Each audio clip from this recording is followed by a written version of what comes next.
Welcome to the NewsHour. President Donald Trump today denounced Ukrainian President Volodymyr Zelensky as a dictator as he tried to pressure Kyiv to accept the terms of a deal to end the war with Russia. It comes a day after Mr. Trump falsely claimed Ukraine started the war. Ali Rogan has the latest.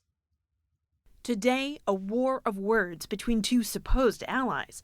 President Donald Trump lashing out online against Ukrainian President Volodymyr Zelensky.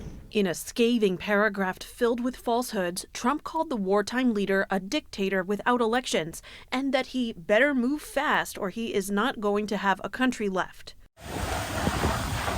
Elections in Ukraine have been delayed since April of last year due to the Russia-Ukraine war, which enters its fourth year next week. Trump's comment stirred a global reaction. German Chancellor Olaf Scholz, who's hoping to be reelected this Sunday, said calling Zelensky a dictator is, quote, dangerous and false. Trump also accused Zelensky of duping the U.S. into sending billions of dollars in military aid. Unfortunately, Trump lives in this disinformation space. The post came just hours after Zelensky publicly criticized Trump for repeating Russian talking points. In particular, the notion that Ukraine bears responsibility for Russia's invasion. And just yesterday in Saudi Arabia, talks between the U.S. and Russia resumed, a stark shift in a U.S. policy that for years sought to isolate Russian President Vladimir Putin. All of this definitely does not have a positive impact on Ukraine.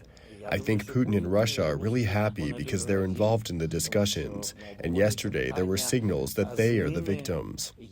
For his part, Putin praised the outcome of yesterday's meeting and said he looked forward to meeting President Trump soon. The goal of our negotiations was restoration of Russia-U.S. relations. Without increasing the level of trust between Russia and the U.S., it is impossible to solve many issues, including the Ukraine crisis.